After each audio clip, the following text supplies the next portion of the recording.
ہے وَيَقُولُونَ، اور یہ کہتے ہیں متا، کب هَذَا الْوَعْدُ،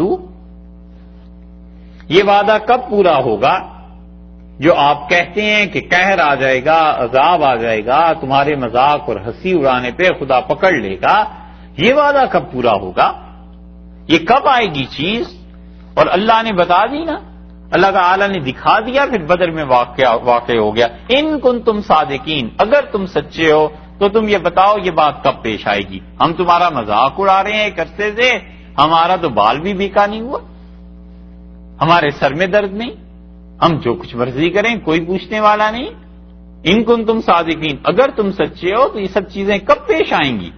اور دوسری تفسیر اس کی گئی ہے تو یقولون متی ھذا الوعد، اور کہتے ہیں یہ جو قیامت کا تم دھمکاتے رہتے ہو، یہ قیامت کب آئے گی؟ ان کنتم صادقین، اگر آپ سچے ہیں تو یہ بتائیے قیامت کب آئے گی؟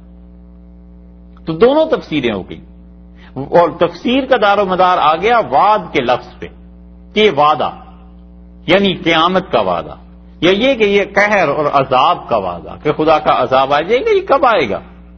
اللہ تعالیٰ نے جواب دیا ہے اور ارشاد فرمایا لو یعلم الذین کفروا، اگر جان لیتے، اگر کبھی یہ مان جائیں، اگر کبھی یہ دیکھ لیں، اگر کبھی ان کے سامنے آ جائے۔ یہ لو کا جو لفظ ہے نا دونوں معانی میں استعمال ہوتا ہے، کبھی کبھی کاش ایسے ہو جائے اس معنی میں، ماضی میں مستقبل میں کہتا ہے کاش ایسے ہوتا کہ میں اس وقت یہ کام کر لیتا، کہتا ہے کاش ایسے ہو جائے کہ 10 سال بعد یہ مکان اپنا ہو جائے، ماضی میں بھی مستقبل میں بھی کاش کا لفظ۔ اور کبھی ہوتا ہے لو اگر، قرآن پاک میں دونوں طرح استعمال ہوا ہے، یعنی اگر یہ ہو جائے تو ایسے ہو جائے گا، شرط کا حرف آ گیا نا کہ اگر میں گیا تو مارکیٹ سے یہ چیز لے آؤں گا، تو اس نے اپنے جانے کو اس چیز کے لانے کو مشروط کر دیا اگر جانے کے ساتھ کہ وہ چیز لاؤں گا اگر میں گیا۔ اس لیے لو کا لفظ کاش کے معنی میں بھی اور لو کا لفظ شرط کے معنی میں بھی کہ اگر ایسے ہو جائے، اور کاش لو یعلم الذین، کبھی جان لیں یہ منکر۔ حافظ شیرازی نے لکھا ہے نا یہ کہ حرف بود کاش کے 100 جا نوشتائیں، ایک میری زندگی میں حرف ہے کاش ایسے ہوتا، کاش ایسے ہوتا، لیکن زندگی میں 100 جگہ لکھنے کے قابل ہے، اتنی زیادہ چیزیں جو پوری نہیں ہوئی، یہ کہ حرف بود کاش کے 100 جا نوشتائیں، کاش کے کا لفظ 100 جگہ لکھوں اپنی زندگی میں۔ لو یعلم الذین کفروا، کبھی جان جائیں یہ کافر، کاش جان لیتے یہ کافر، یعنی ہمارا وعدہ ہے ایک وقت کا، وقت تو بھی پورا ہوا نہیں، اس لیے مہلت دے رکھی ہے نا، وگدنا بات یہ ہے کہ کاش کہ یہ کافر دیکھ لیں، یعلم کا مطلب جان جائیں، دیکھ لیں، ہینا جبکہ لا یکفونا، نہیں روک سکیں گے ہرگز بھی، عن وجوہہم النار، اپنے چہروں سے جہنم کی آگ کو۔ کاش کہ یہ کافر جان جاتے، دیکھ لیتے، اگر ہمارا وعدہ نہ ہوتا کہ انہیں دنیا میں مہلت ملنی ہے اور یہ دنیا آزمائش کی جگہ ہے، ہر ایک کو ہم نے مہلت دی ہوئی ہے، کاش کہ یہ کافر دیکھ لیتے اس جہنم کو، کہ اس جہنم کی آگ کو یہ اپنے چہروں سے نہیں روک سکیں گے، ولا، اور نہ ہی عن ظہورہم، اپنی پیٹھ سے، اپنے پشت سے روک سکیں گے، ولا ہم ینصرون، اور ان کو کوئی مدد بھی نہیں پہنچے گی، کاش یہ اس وقت تو دیکھ لیں۔ یعنی یہ آگ میں جب ڈالے جائیں گے چاروں طرف سے آگ جھپکے گی ان پر اور جھپٹ کے انہیں اپنی لپیٹ میں لے لے گی، آگے پیچھے چہرہ اور پیٹھ اور ہر طرف سے یہ اس طرح تباہی میں گر جائیں گے، ولا ہم ینصرون، اور پھر ان کی مدد بھی نہیں ہے، یہ بھی نہیں ہے کہ کوئی انہیں ہم سے چھڑا لے، یہ بھی نہیں ہے کہ ہمارے عذاب اور ہماری گرفت سے کہیں نکل کر چلے جائیں، ہم انہیں چھوڑیں گے بھی نہیں، ایسا عذاب شدید ہم ان کو دے دیں گے۔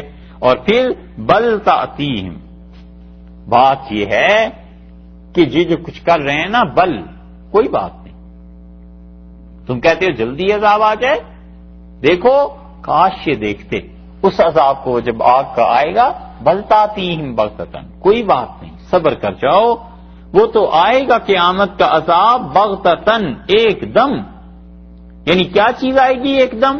بعض مفسرین کہتے ہیں یعنی جہنم میں جب پھینکے جائیں گے تو یہ آگ ایک دم سے انہیں پکڑ لے گی، فوری طور پر پکڑ لے گی۔ بعض کا خیال یہ ہے کہ جس کا مذاق اڑاتے ہیں قیامت کا، ایک دم سے قیامت آ جائے گی، کیونکہ اللہ اگر لوگوں کو ان کی موت اور قیامت کا وقت بتا دے تو دوسرے لفظوں میں اللہ نے خود ہی کھلی چھٹی دے دی کہ گناہ کرتے رہو۔ ایک آدمی کو پتا ہے کہ 2007 میں مر جانا ہے 1 جنوری کو، تو وہ پھر کہے گا کہ چلو 1 کو اس طرح مرنا ہے نا، تو 31 دسمبر 2005 کی رات 11 بجے تک تجھے مرضی گناہ کر لوں، 12 بجے کے بعد ہی مرنا ہے تو 1 گھنٹے میں توبہ بھی کر لیں گے۔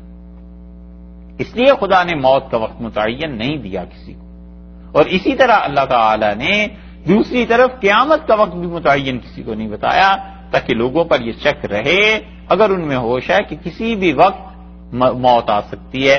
اللہ نے فرمایا بلتاتہم بغتتاً، اچانک یہ قیامت آ جائے گی، اچانک یہ آگ انہیں ایک دم سے پکڑ لے گی۔ اچانک تیسری تفسیر یہ قہر خدا کا نازل ہو جائے گا، جو کہتے ہیں نا کہ کب آئے گا خدا کا عذاب جس کا تم کہتے ہو، اچانک آ جائے گا، اور وہ آئے گا تو کیا ہوگا؟ فتبہتہم، ان کے ہوش پھر جائیں گے، یہ اپنے ہوش و حواس میں نہیں رہیں گے۔ فبہت الذی کفر، دوسری جگہ آیا نا کفر مبہوت رہ گیا، مبہوت حیران پریشان، یہ وہ ہے فتبہتہم، ان کے ہوش اڑ جائیں گے، فلا یستطیعون، اور ان کا بس نہیں چلے گا ردہا کہ اس کو پھیر دیں، وہ خدا کا عذاب یہ ہٹا دیں، ان کا بس نہیں چلے گا، ولا ہم ینظرون، اور نہ ہی انہیں پھر کوئی مہلت ملے گی، کوئی فرصت انہیں نہیں ملے گی، اللہ کا عذاب اس بری طرح آ کر انہیں پکڑ لے گا۔ وَلَقَدِ اسْتُهْزِئَ، یہ جہنم کے عذاب کی بہت سی صورتیں ہیں، بہت سی آیات پہلے بھی گزری، یہ اسی طرح کی ایک صورت کا اللہ نے ذکر فرمایا، وَلَقَدِ اسْتُهْزِئَ بِرُسُلٍ مِّن قَبْلِكَ، اور دیکھیے مذاق اڑایا گیا، ٹھٹھے مذاق ہو چکے ہیں برسلن، کتنے ہی رسولوں سے، من قبل کا، آپ سے پہلے کتنے ہی رسول تھے جن سے یہ مذاق اڑایا جا چکا ہے۔ کتنے سمجھتے ہیں؟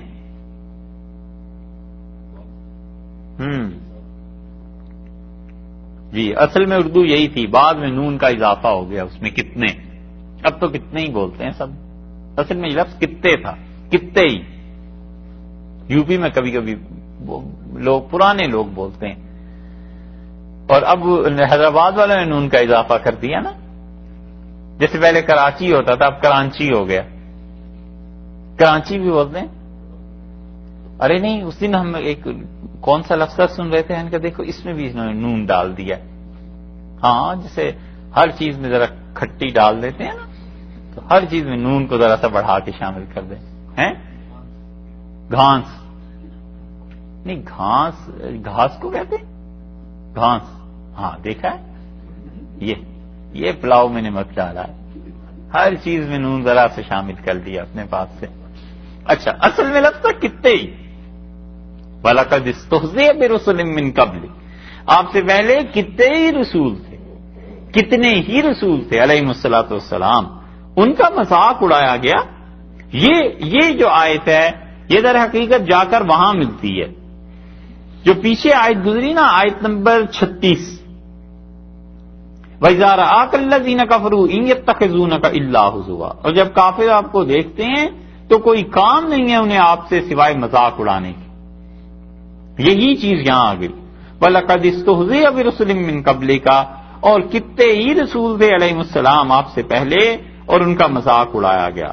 فَحَاقَ بِالَّذِينَ سَخِرُوا مِنْهُمْ، سو چپک گیا، ہاکا گھیر لیا، ہاکا چمٹ گیا، ہاکا الٹا پڑا، بالذین ان لوگوں کے ساتھ، سخروا جو مذاق اڑاتے تھے، منہم ان میں سے، ما کانوا بہی اس چیز کے ساتھ، یستہزئون یہ جس چیز میں مذاق اڑا رہے تھے، جس چیز کا ٹھٹھا کرتے تھے، وہ چیز الٹ کے انہی کے حصے میں آ پڑی، وہ مذاق انہی کے ساتھ چپک گیا۔ مذاق سے مراد اس کا عذاب جو آیا تو یہ اس میں پھنس گئے، مارے گئے۔ ان منکرین کے اسلحہ خانے میں زبردست اسلحہ یہی تھا کہ مذاق اڑاؤ، باتیں کرو، طنز تشنیع، تانے، معائب گننا انبیاء علیہ الصلوۃ والسلام کی ذات میں، اور جب کوئی عیب نہ ملے تو جھوٹ گھڑ لینا، اپنے پاس سے تہمتیں لگا دینا. وہ آیا ہے نا کل، کتنی تہمتیں گزری، یہ آدمی شاعر ہے، یہ آدمی ایسا ہے، جادوگر ہے، یہ چیزیں. ان کے اسلحہ خانے میں بس بڑا اسلحہ یہی تھا، بہت تیر مارا تو جھوٹ بول دیا، مذاق اڑا دیا. طائف گئے حضور اقدس صلی اللہ علیہ وسلم تو بچوں کو ان کے پیچھے لگا دیا. اس سے زیادہ وہ کیا کر سکتے تھے؟ اللہ نے کہا ہے یہ ہنسی اور مذاق خود ان کے ذمے پڑ جاتا ہے، یعنی اس کا عذاب انہیں دیکھنا پڑتا ہے. قل، آپ فرما دیجئے، من یکلؤکم، کون ہے جو تمہاری حفاظت کرتا ہے، باللیل والنہار، رات کو بھی اور دن کو بھی. کون ہے جو تمہاری حفاظت کرتا ہے؟ کون ہے جو تمہاری پہرہ داری کرتا ہے؟ من الرحمن، رحمان سے. اللہ تعالی عذاب بھیجنا چاہے تو کون ہے جو تمہیں بچا سکتا ہے؟ لیکن دیکھیے یہاں پر اگر آ جاتا کہ من القہار، قہر والے پروردگار سے، تو یہ زیادہ بظاہر سوٹیبل معلوم ہوتا تھا نا، لیکن اللہ نے نہیں کہا. اللہ نے اس موقع پر بھی رحمان کہا ہے کہ اصل میں تو ہم مہربانی کرنے والے ہیں، اصل میں تو رحم ہی کرنے والے ہیں. تم حرکتیں ایسی کرتے ہو کہ پھر تمہاری گوشمالی کرنی پڑتی. قل من یکلؤکم باللیل والنہار من الرحمن، ان سے کہہ دے کون ہے جو تمہیں بچاتا ہے، جو تمہاری نگرانی کرتا ہے دن اور رات کو خدا کے عذاب سے. کون ہے جو اللہ کے عذاب کو تم سے ٹال دیتا ہے؟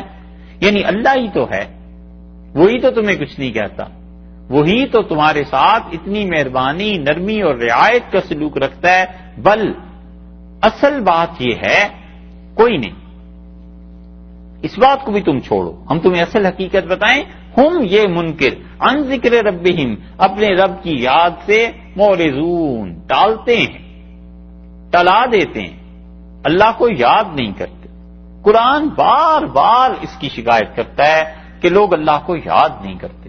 اور اسی کے برعکس اللہ انسانوں کی تعریف بیان کرتا ہے کہ یہ ہمارے اتنے اچھے بندے ہیں کہ وہ یذکرون اللہ قیاما وقعودا وعلی جنوبہم، یہ کھڑے ہوئے بھی، بیٹھے ہوئے بھی، لیٹ کے اپنی چارپائیوں پہ، زمین پہ، کروٹوں پہ بھی ہمیں یاد کرتے رہتے ہیں. کیونکہ جب مسلسل اللہ کو یاد کرتا رہے گا تو وہ انسان اللہ کے ساتھ اس کا تعلق بندہ رہے گا. اس لیے بار بار کہتے ہیں کہ اللہ کو یاد نہیں کرتے. یہاں پر بھی ذکر آ گیا، فرمایا بل ہم عن ذکر ربہم معرضون، اور یہ کیا ہے؟ اپنے رب کے ذکر سے، اپنے رب کی یاد سے ٹلا رہے ہیں، سستی کر رہے ہیں، ٹلا دیتے ہیں. خدا کا نام جس جگہ پہ آنا چاہیے تھا نہیں لیتے، اللہ کی عبادت میں کوتاہی کرتے ہیں. اور اصل چیز جس کے لیے بھیجا تھا وہ عبادت تھی کہ میری عبادت کرتے رہنا اور اپنی ضروریات زندگی. وہ اصل مقصد وہ نہیں ہے آسائش اور آرام، اصل مقصد عبادت ہے. ہاں عبادت کے علاوہ جو آسائش زندگی کی چاہیے وہ بھی ٹھیک ہے، مگر اصل عبادت ہے. تو اصل کو چھوڑ دیا اور جو چیز اسباب اور ذرائع کے درجے میں تھی اسے اصل بنا لیا.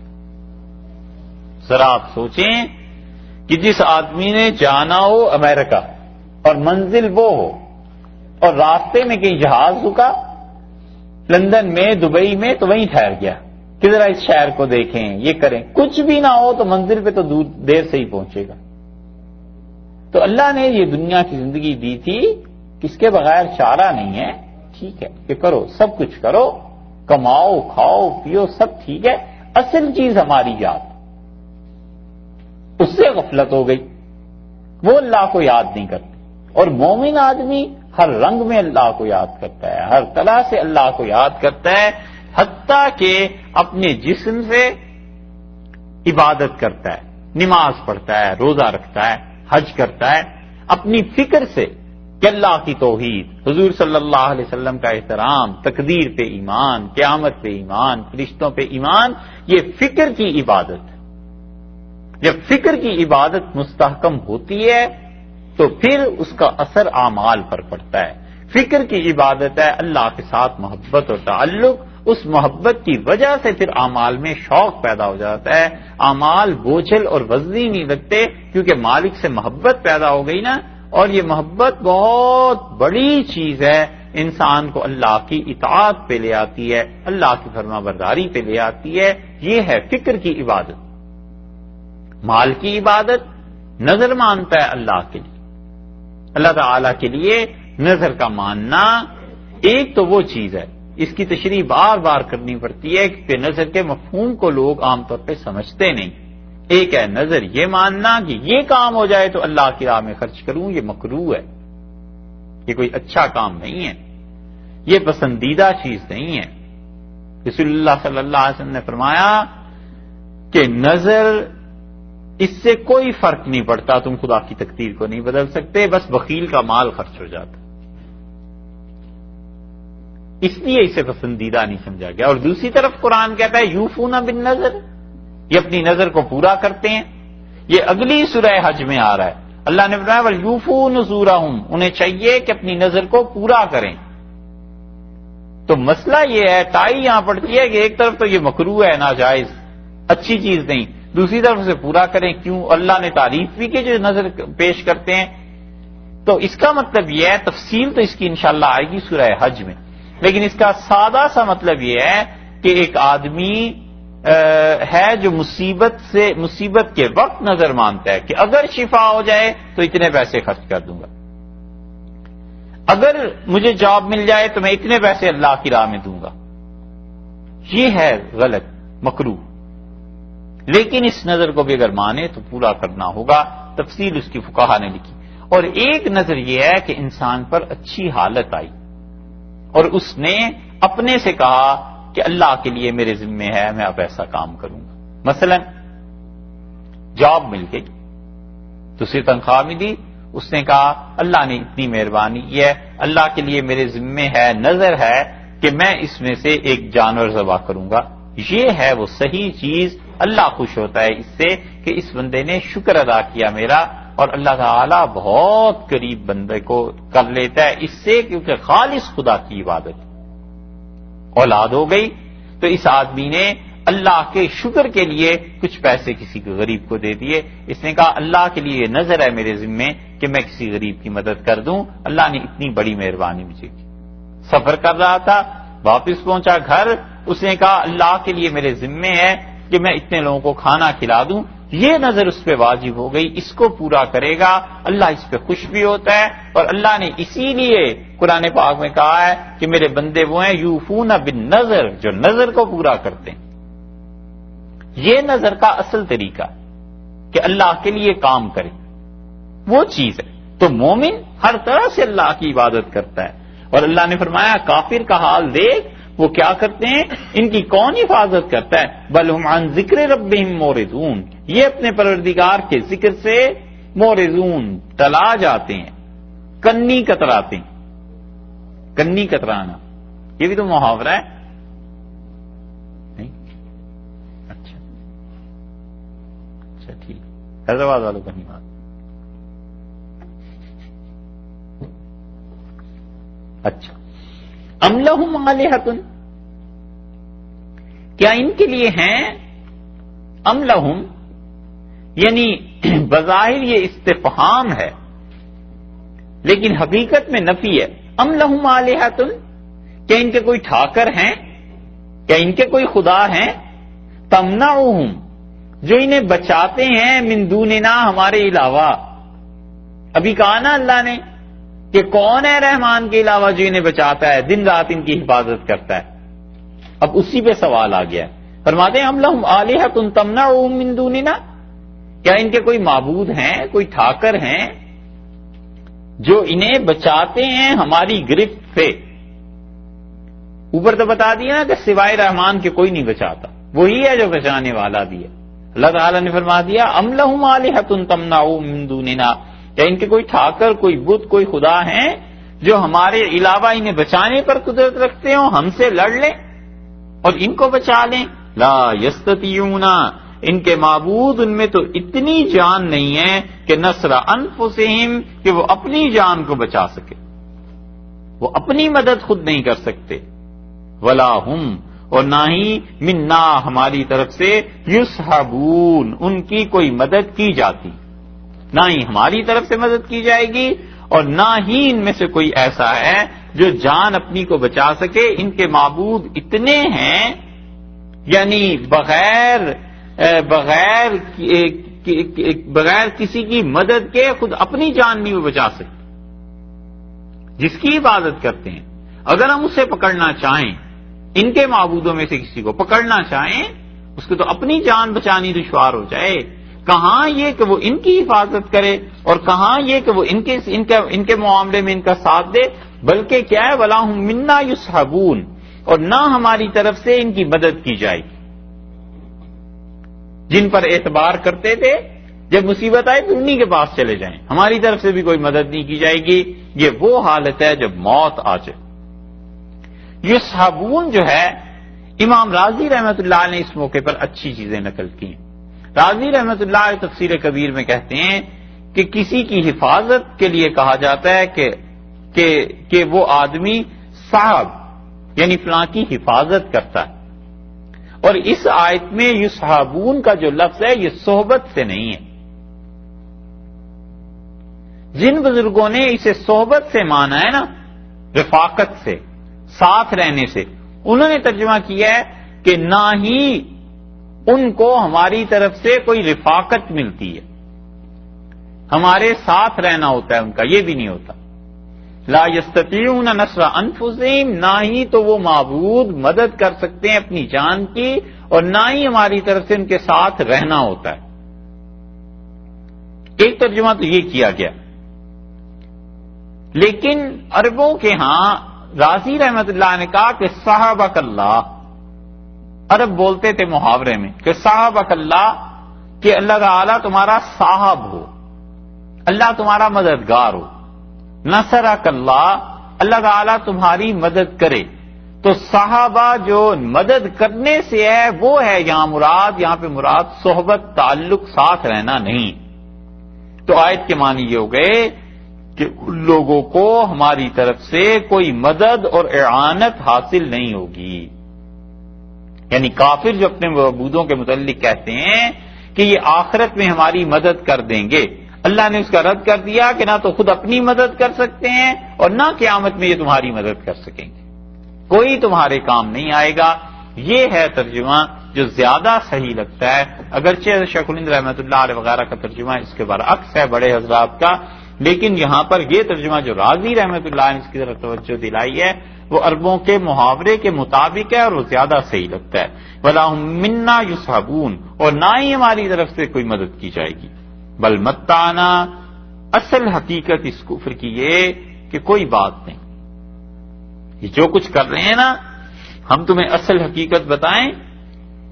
بل متعنا ہؤلاء، ہم نے ان کو برتنے کے لیے مہلت دے دی، برت رہے ہیں دنیا کو۔ متعنا، ہم نے فائدہ اٹھوایا ہے ان سے، برتوایا ہے، ان سے فائدہ دلوایا ہے۔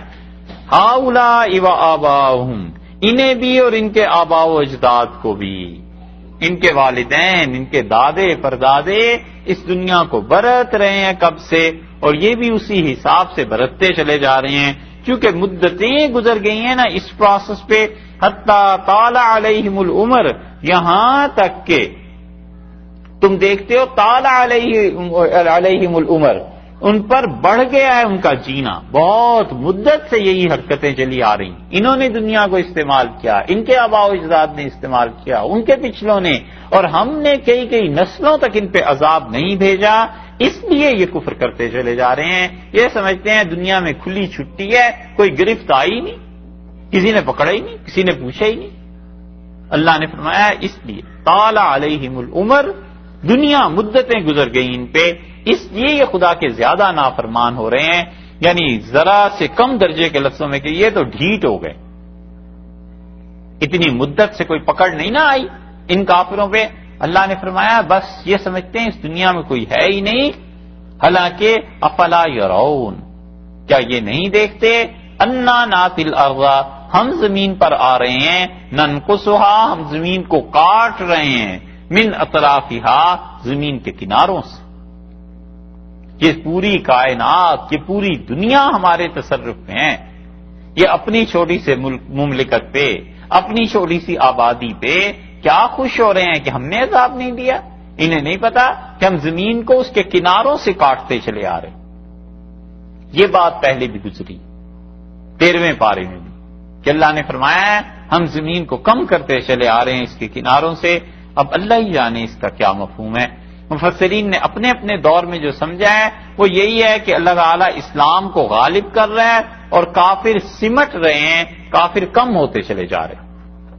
حالانکہ اللہ تعالیٰ نے بظاہر اس میں کافروں کے کم ہونے کی بات بظاہر نہیں ارشاد فرمائی، بلکہ اللہ نے اپنی قدرت کا بیان کیا ہے کہ لوگ اس کافر اس چیز کو نہیں سمجھتے. ہم نے تو انہیں تھوڑے عرصے کے لیے برتنے کے لیے وہ بھی تھوڑی سی دنیا دی. اول تو دنیا ہی زیادہ نہیں دی، جو دی وہ بھی تھوڑی سی، اور اس کے بعد اس کی اپنی عمر بھی کچھ نہیں.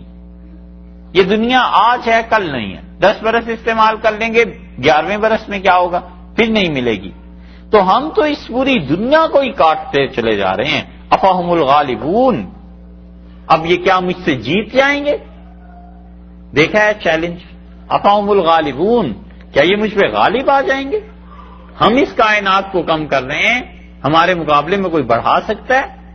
وہ بھی بات ہو رہی تھی نا دنیا کی تخلیق کی کہ یہ دنیا ایکسپینڈ ہو رہی، پھیل رہی، کم ہو رہی ہے. کیا ہو رہا ہے؟ اللہ نے کہا فہم الغالبون، مجھ پر غالب آ جائیں گے، مجھے کوئی ہرا دے گا اس کائنات میں.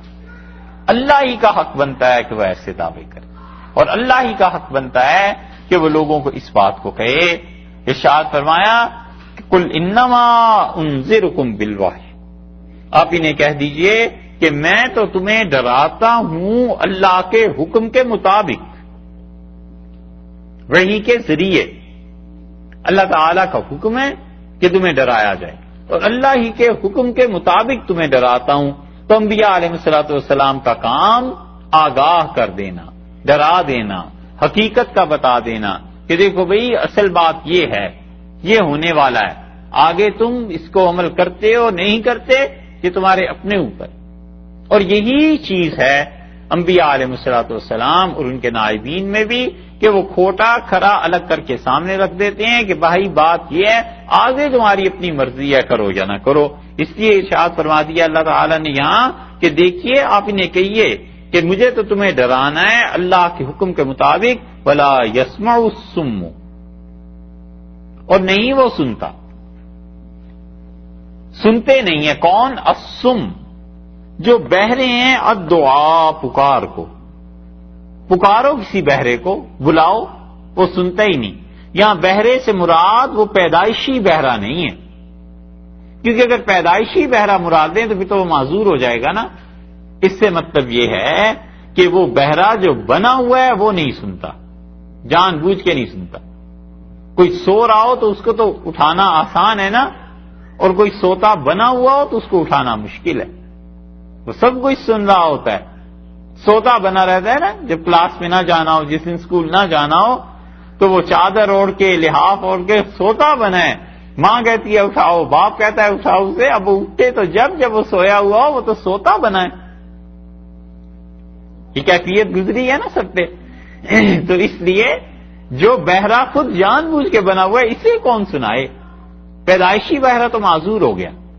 تو اس لیے اللہ تعالیٰ نے فرمایا کہ ولا یسمع الصم الدعاء، اور وہ نہیں سنتے اس پکار کو جو پکارنے والے کی پکار ہے، ڈرانے والے کا جو ڈر ہے، بات ہے، اس کی آواز، اس کی واز، اس کی نصیحت کو. اذا ما ینذرون، جب کوئی ان کو ڈر سناتا ہے تو اس ڈر کو نہیں سنتے. ان کے لیے گویا بات ہی کچھ نہیں ہے. ریاض باللہ، انبیاء علیہ الصلوۃ والسلام نے کہا نہیں کہا یہ سب چیزیں برابر ہو گئیں. اور بلا مستہم، اور اگر انہیں چھو جائے، مستہم فرمایا ہے، یہ نہیں کہا کہ ان کے جسم میں گھس جائے. نفوذ الگ چیز ہے، اور مس کرنا، چھونا ایک الگ چیز ہے. بلا مستہم، اور اگر انہیں چھو جائے، نفحتم من عذاب ربک، ایک بھاپ تیرے پروردگار کے عذاب کی. نفحتن یہاں پر آ گئی نا یہ تنوین، نفحتن، تو تنوین کا مطلب ایک بھاپ، ایک آنچ، ایک بھبکا جو اٹھتا ہے نا، ایک آنچ انہیں چھو جائے تیرے پروردگار کے عذاب کی تو وہ اتنی شدید چیز ہے. لیقولن، یہ کہیں گے یا ویلنا، ہائے افسوس، ہائے تباہی، انا کنا ظالمین، بلا شک و شبہ ہم ظالم تھے. تیرے رب کی آفت ایک بار آ جائے ان پہ، اور ایک بار آنا کیا، اس کی بھاپ انہیں چھو جائے تو کہتے ہیں کہ پروردگار ہماری خرابی، ہم بڑے گناہگار تھے، ہم بہت خراب تھے. پورا عذاب نہیں آیا. اللہ تعالی نے عذاب کی تخفیف کے لیے ساری چیزیں ذکر کر دی.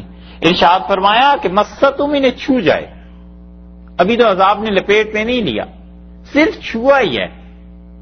ایکسیڈنٹ نہیں ہوتا، کبھی کبھی گاڑی چھو کے گزر جاتی ہے. اللہ نے کہا ہمارا عذاب بس صرف چھو جائے، اور وہ بھی کتنا، نفحتن، ایک بھبکا، ایک آنچ، ایک لپٹ. نفحتن کا ترجمہ اصل میں کہتے ہیں ہوا کا جھونکا، بھاپ، ایک بھاپ انہیں لگ جائے. من عذاب ربک، تیرے پروردگار کے عذاب کی. لیقولن، ضرور بالضرور یہ کہیں گے، یا ویلنا انا کنا ظالمین، ہائے ہائے افسوس، ہم ہی ظالم تھے، ہم مجرم تھے. لیکن یہ کہیں گے اس وقت جس وقت کا کہا کچھ کام نہیں آتا. جب رزلٹ آ جائے تو پھر بچے کا رونا کس کام کا، وہ تو امتحان کے دن گزر گئے. اس لیے کہتے ہیں اس وقت جب کہنا ان کا کچھ فائدہ مند نہیں ہوتا، اللہ کا عذاب ذرا سا بھی انہیں چھو جائے گا تو پھر یہ چیخنے لگیں گے، اصل حقیقت پر آ جائیں گے. اور اللہ تعالی کا عذاب جب آتا ہے تو اس سے پہلے ایک مہلت ہوتی ہے، بس اس مہلت تک ہی فائدہ اٹھانا ہے، اور جب وہ مہلت پوری ہو گئی پھر کوئی خدا کے عذاب کو روک نہیں سکتا. وَنَضَعُ الْمَوَازِينَ، اور ہم کیا کریں گے، ترازو قائم کر دیں گے، القسط، انصاف کے لیے. یہاں موازین جو ہے جمع کے معنی میں آیا ہے، یعنی کئی ایک ترازو ہم قائم کر دیں گے انصاف کے لیے.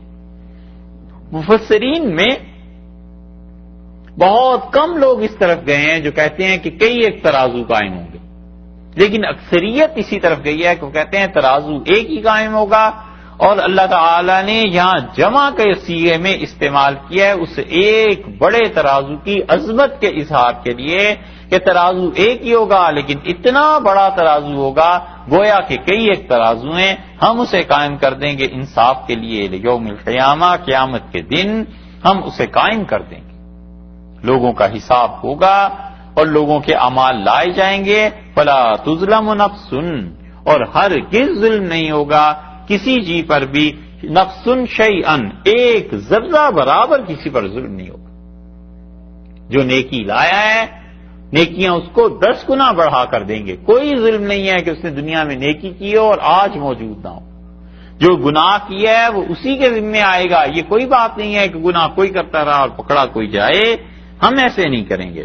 وَإِنْ كَانَ، اور اگر ہے، مِثْقَالَ حَبَّةٍ، حبہ دانا، مثقال رائی کے دانے، نہ حبتن دانا.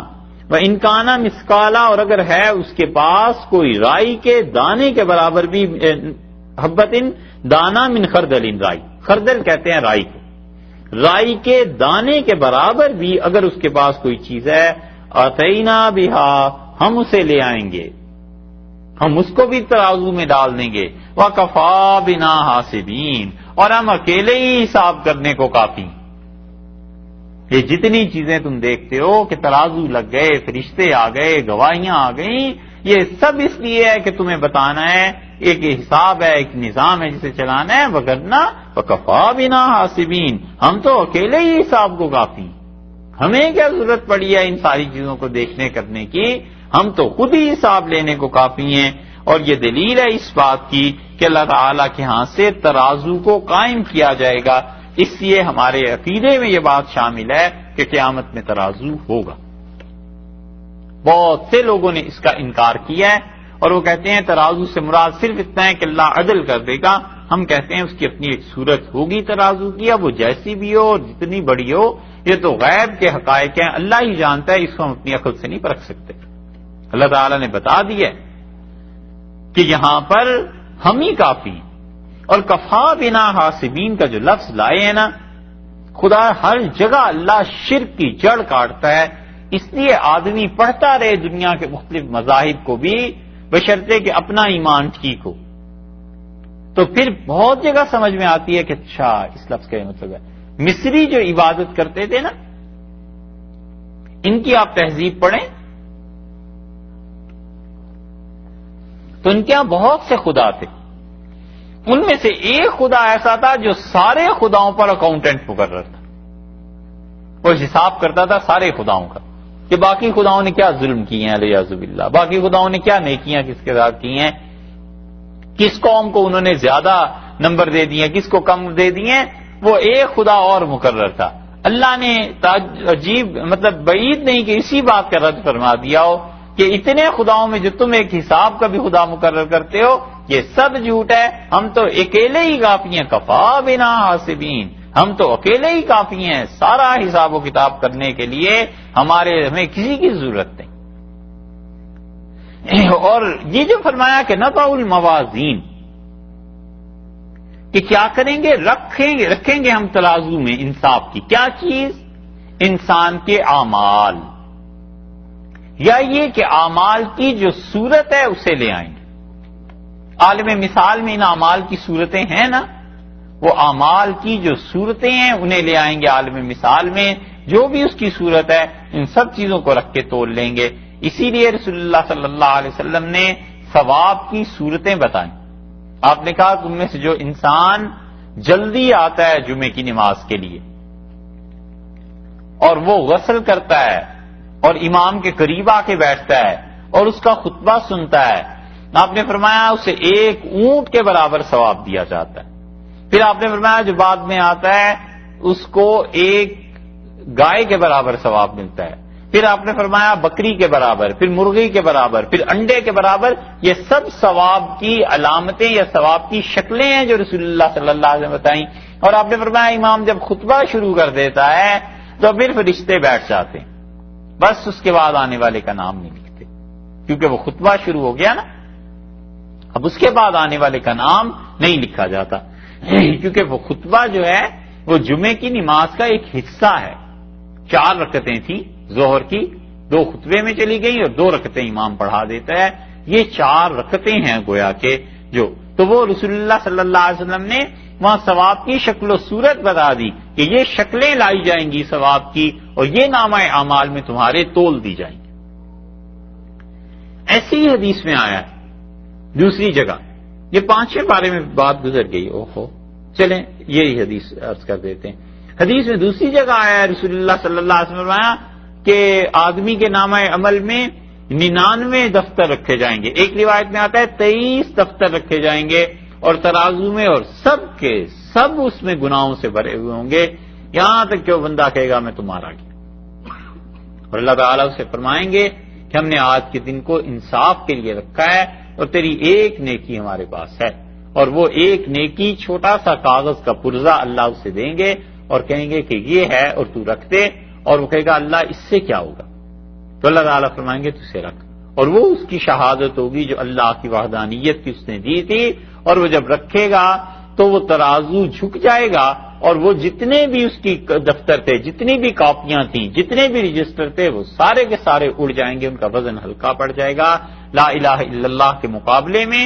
تو رسول اللہ صلی اللہ علیہ وسلم نے یہ جو فرمایا ہے، اس سے بعض محدثین نے مراد یہ لی ہے کہ ترازو میں اعمال نہیں بلکہ ان کا ثواب رکھا جائے گا، کوئی بھی صورت ہو، لیکن یہ کہ ترازو قائم ہوگا۔ اللہ نے فرمایا ہم اکیلے ہی حساب لینے کو کافی ہیں، وَلَقَدْ آتَيْنَا مُوسَىٰ، اور ہم نے اس سے موسیٰ علیہ السلام کو دی، وَہارون، اور ہارون علیہ السلام کو دیا، الفرقان، فرقان۔ فرقان کا لفظ قرآن نے کئی جگہ پہ کئی معانی میں استعمال کیا۔ فرقان کبھی کبھی تو وہ چیز جو فرق پیدا کر دے حق اور باطل کے درمیان، لفظی ترجمہ تو یہ ہو گیا اور فرقان سے کبھی کبھی مراد قرآن بھی ہوتا ہے. تبارک الذی نزل الفرقان علی عبدہ، بڑی برکت والی ہے وہ ذات جس نے فرقان کو نازل کیا اپنے بندے پر، کیونکہ قرآن فرق کر دیتا ہے کفر اور اسلام کے درمیان. اور فرقان سے مراد اس لیے بعض رات نے یہاں تورات لیے، وہ کہتے ہیں قرآن بھی فرقان ہے، تورات بھی فرقان ہے. اللہ تعالیٰ نے فرمایا ہم نے موسیٰ اور ہارون علیہ السلام کو دیا فرقان یعنی تورات. اور تورات کی قرطبی رحمت اللہ علیہ نے اپنی تفسیر میں اسے ترجیح بھی دی ہے کہ فرقان کی دو صفات آگے نقل کر دی ہیں، وَضِيَاءً، اور یہ فرقان یعنی تورات جو ہم نے موسیٰ اور ہارون علیہ السلام کو دی تھی یہ روشنی تھی، وَذِكْرًا، اور یہ اللہ کو یاد کرنے کا ذریعہ تھی. ہم نے انہیں یہ دے دیا تھا روشنی بھی اور نصیحت بھی، للمتقین، ان لوگوں کے لیے جو متقی، جو ان کے زمانے میں متقی تھے. ہم نے ان کے لیے تورات کو نازل کر دیا دو چیزوں کے لیے، ایک روشنی کے لیے اور ایک اپنی یاد کے لیے کہ ہمیں یاد کرتے. ایک تفسیر اس کی یہ کی گئی ہے کہ ہم نے موسیٰ اور ہارون علیہ السلام کو دیا الفرقان معجزات. فرق کرتے تھے کفر اور اسلام میں، فرق کرتے تھے ان کے زمانے میں فرعون کے شرک میں، اور جو اللہ کی توحید، اللہ کا دین، اللہ کی شریعت اور اللہ تعالی کی طرف سے اسلام جو ان کے پاس تھا اس کو ہم نے دے دیا تھا ان کے زمانے میں معجزات تاکہ وہ فرق ہوتا رہے. وَضِيَاءً، اور اللہ نے روشنی بھی دے دی تھی، روشنی دے دی تھی حضرت موسیٰ اور ہارون علیہ السلام دونوں کو، یعنی اللہ نے نبوت دے دی تھی. وَذِكْرًا، اور اللہ نے تورات دے دی تھی، للمتقین، ان لوگوں کے لیے جو متقی ہیں، ان کے لیے خدا نے یاد کرنے کے لیے تورات دے دی تھی. اس لیے تینوں کی الگ الگ تشریحات بھی کی گئی ہیں، اور ایک الفرقان کو تورات مان کے باقی ضیاء اور ذکر یہ دونوں تورات کی صفات بھی نقل کی گئی ہیں. مفسرین اس طرف بھی گئے. اور یہ جو کہا کہ موسیٰ اور ہارون علیہ السلام دونوں کو دے دی تھی، تو تورات تو صرف موسیٰ علیہ السلام کو ہی ملی تھی، تو حضرت ہارون علیہ السلام کا نام اس لیے ذکر فرما دیا کہ وہ بھی اس وقت کے نبی تھے. تو اللہ تعالیٰ نے موسیٰ علیہ السلام کے بعد سب سے زیادہ ضروری تورات کو ہارون علیہ السلامی کے لیے تو قرار دیا تھا، کیونکہ امتی تو بعد میں، نبی تو پہلے ہے اس پہ عمل کرنے کا حقدار. اس لیے اس نبی علیہ السلام کو ضمناً ذکر کر دیا کہ ان دونوں کو دی تھی، یعنی موسیٰ علیہ السلام کو تو براہ راست دی تھی، لیکن اس کا سب سے زیادہ حقدار اس پہ عمل کرنے والے یہ حضرت ہارون علیہ السلام تھے. الذین، اور فرمایا ہاں ضیاءً، یہ تورات جو ہے یہ روشنی کی چیز، ذکرن، اور اس میں بڑی یاد کرنے کی چیز، للمتقین، وہ لوگ جو متقی ہیں ہمیں یاد کریں. جیسے قرآن کے متعلق کہہ دیا کہ ھذا ذکر، قرآن اللہ کو یاد کرنے کی چیز ہے، قرآن کے ذریعے اللہ کو یاد کرو. یہاں فرما دیا ذکر للمتقین، متقی آدمیوں کے لیے، پرہیزگاروں کے لیے تھی. الذین، متقی کون ہے؟ الذین، وہ لوگ یخشون ربہم بالغیب، جو اپنے پروردگار کو بن دیکھے ہوئے بھی اللہ سے ڈرتے ہیں. انہوں نے دیکھا نہیں ہے، اس کے باوجود خدا سے ڈرتے ہیں. اب اللہ کا مطالبہ یہ ہے کہ بن دیکھے ایمان لاؤ، انبیاء علیہ السلام کی زبان پہ اعتبار کرو. اور انسان کہتا ہے کہ نہیں دیکھوں تو ایمان لاؤ. نبہ کہاں؟ نبہ جا کر نبی علیہ السلام پہ کہ وہ کیا کہتے ہیں ان پر کر لو اعتراض. کیا ہے؟ کچھ بھی نہیں. نہ وہ جھوٹے ہیں، نہ وہ کردار کے کھوٹے ہیں، نہ کچھ اور بات ہے، وہ بالکل صحیح ہیں. انہیں ہم پیغام بھیجتے ہیں، ان کی مان کے چلو. الذین یخشون ربہم بالغیب، متقی لوگ تو وہ ہیں جو بن دیکھے بھی اللہ سے ڈرتے ہیں. ایک صفت ہو گئی ان کی، وہم، اور یہ لوگ من الساعۃ، قیامت سے کیا ہے؟ مشفقون، ڈرتے رہتے ہیں، یعنی خطرہ رکھتے ہیں قیامت کا دائمی طور پہ.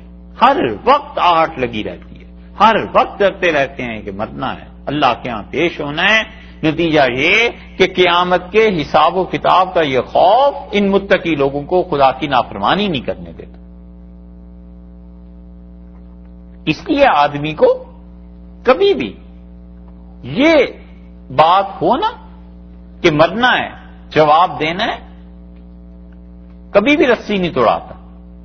اور جب یہ تصور نکل جائے اور یہ آ جائے کہ میں نے کسی کو جواب ہی نہیں دینا، کوئی پوچھنے والا ہی نہیں ہے، یہ کائنات تو بس ٹھیک ہے چل رہی ہے، پھر اس آدمی سے جتنا بھی گناہ ہو اتنا ہی کم ہے، جتنا بھی وہ شریر ہو اتنا ہی غنیمت ہے، بس اس سے کسی خیر کی توقع نہیں رکھنی چاہیے، اس لیے کہ قیامت اس کا اللہ کے ہاں جواب دینے کا احساس نکل گیا۔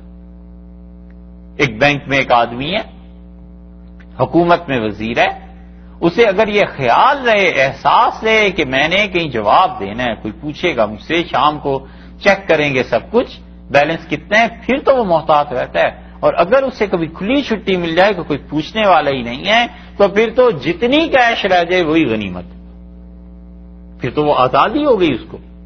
اسی طرح اس کائنات میں جتنے بھی ظلم کرتے ہیں نا لوگ، وہ اسی وقت ظلم ہوتا ہے جب انہیں ہوتا ہے کہ بس ہمیں کوئی پوچھنے والا نہیں ہے، اور پھر یا اس کے لیے ایک ڈھکوسلا بنا دیتے ہیں کہ پوچھا بھی تو فلاں ہمارے کفارے میں لگ گیا تھا، قیامت میں ہمیں ہمارے معبود چھڑا لیں گے، یہ ہو جائے گا، جھوٹی کہانیاں گھڑ لیتے ہیں اس کے لیے۔ اللہ انہی چیزوں کی بار بار جڑ اکھیڑتا ہے کہ مت کرو ایسے، قیامت میں اللہ کے سامنے پیش ہوگے اور اللہ سے بن دیکھے ڈرو، نہ کرو یہ مطالبے کہ ہم دیکھیں تو ڈریں۔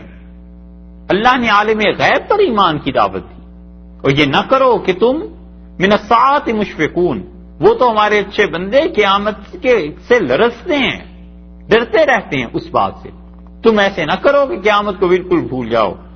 جب تورات کی بات آ گئی، حضور اقدس صلی اللہ علیہ وسلم کی شخصیت پہ بات گزر گئی پیچھے، اور تورات کی بات آ گئی بعد میں۔ تورات کیا تھی؟ ضیاء کی اور ذکر تھی، اب قرآن کا آ گیا، وَهَذَا ذِكْرٌ، اور قرآن بھی ذکر ہے، یاد ہے۔ تورات متقی لوگوں کے لیے ذکر تھی نا، 48 نمبر آیت کے بالکل آخری دونوں لفظ کہ ذکر للمتقین، متقی لوگوں کے لیے وہ یاد کرتے تھے، متقی لوگ تورات کے ذریعے ہمیں وَهَذَا ذِكْرٌ، اور لوگوں یہ بھی یاد ہے، مبارکن، یہ ایک نصیحت ہے جو بہت برکت والی، یہ مبارک نصیحت انزلناہ، ہم نے اسے نازل کیا ہے، ہم نے اسے بھیجا ہے، ہم نے اسے حضور اقدس صلی اللہ علیہ وسلم کے واسطے سے بھیجا ہے، اس کے ذریعے اب تم ہمیں یاد کرو، جیسے وہ تورات کے ذریعے یاد کرتے تھے متقی لوگ، اسی طرح اب تم لوگ ہمیں اس قرآن کے ذریعے سے یاد کرو، یعنی اس کی تلاوت کرو، اس کو پڑھو، اس سے نصیحت حاصل کرو، اور اس سے خدا کو یاد کرو۔ اس لیے یہ جو اللہ نے دعوت دی ہے نا، اس دعوت کو قبول کرنا چاہیے۔ اللہ نے کہا ہے ہم نے اسے اتارا ہے، افانتم لہ منکرون، کیا تم اس کو نہیں مانتے؟ یعنی اسے مانو، اور ماننے کا اپنا اپنا درجہ ہے، عقیدے کے اعتبار سے مانے، اعمال کے عمل کے اعتبار سے مانے، پھر ہوتے ہوتے زیادہ ہے، پھر تلاوت آدمی کرتا ہے، اس قرآن کو سمجھنے کی کوشش کرتا ہے، تو مراد یہ ہے کہ ہماری یاد جو ہے اس کے ذریعے ہمیں یاد کرو، یہ قرآن کے ذریعے۔ تو یہ نہیں ہے کہ انسان کہے میں اپنی زندگی میں قرآن پاک کو پورا کر لوں، ہونا چاہیے۔ یعنی تفسیر کوئی لکھتا ہے تو بڑی خواہش ہوتی ہے کہ یہ تفسیر میری زندگی میں پوری ہو جائے، بالکل ٹھیک ہے، یہ بہت اچھی بات ہے، نیکی کی بات ہے، اور اصل یہ ہے کہ اپنی زندگی اس میں ختم کر دے، کچھ نہ کچھ کام کرتا ہی رہے، کچھ نہ کچھ قرآن کے ساتھ لگا ہی رہے، جتنا بھی وقت مل جائے، ہفتے میں 1 گھنٹہ مل جائے، 2 گھنٹے مل جائیں، مہینے میں اتنا وقت مل جائے، تو وہ آدمی کسی پٹڑی پر چڑھا ہوا ہے، اللہ کو بھی پتا ہے کہ میرے کلام کے لیے کچھ نہ کچھ کام کر رہا ہے، کیا اس کی توفیق ہے، کیا اس کی استطاعت ہے، کیا اس کی ہمت ہے، کچھ نہ کچھ لگا ہی رہے، تو اس کو قیامت میں اللہ تعالی انشاءاللہ اس سے محروم نہیں رکھے گا کہ یہ بھی قرآن کے خادموں میں سے تھا، اس نے بھی قرآن کے ساتھ تعلق کو جوڑ لیا، اس نے بھی قرآن کی کچھ خدمت کر دی۔ تو اللہ تعالیٰ کے ہاں ان چیزوں پر بڑا اجر ہے۔ آدمی سمجھتا ہے یہ چھوٹی سی چیز ہے، لیکن حقیقت میں وہ چھوٹی سی چیز نہیں ہوتی، بلکہ انسان کے لیے وہ اللہ کے ہاں بڑی اجر کی چیز بن جاتی ہے۔ اجر پیدا ہوتا ہے پھر اخلاص سے، تو اخلاص کے ساتھ کام کرتا رہا، ساری زندگی میں جا کر ایک چیز مکمل ہو گئی تو بھی اللہ کے ہاں اس کے لیے بڑا اجر ہو جائے گا۔ بہت سے مفسرین نے تفسیر لکھتے ہوئے اس بات کا اعتراف کیا، انہوں نے کہا اس تفسیر کو لکھتے ہیں، ہمارے زمانے میں اس سے اچھی تفسیریں لکھی گئی ہیں، لیکن اس لیے لکھ رہے ہیں کہ قرآن کے خادموں میں سے قیامت میں اللہ تعالیٰ حشر کر دے کہ ہم اس کے کلام کی خدمت کرتے ہیں۔ اس لیے اللہ نے فرمایا ہے کہ فَأَنْتُمْ لَهُ مُنْكَرُونَ، کیا تم اس کے منکر ہو جاؤ گے، نہیں مانو گے؟ کافروں کے لیے اس آیت کو سمجھ لیا جائے تو کافر تو منکر تھے ہی، گویا انہیں کہا گیا کہ مت انکار کرو اس قرآن کا اور یہ کام نہ کرو۔ اور مومن انسان اگر ان کے لیے ہو جائے تو انتم لہو منکرون، یعنی کیا تم اس قرآن کو نہیں مانو گے؟ یعنی مطلب یہ کہ اس پہ عمل کرنا، زندگی اپنی اس کے مطابق بنانا، اس سے تم روگردانی کرو گے، بچو گے، یعنی ایسے نہیں کرنا چاہیے۔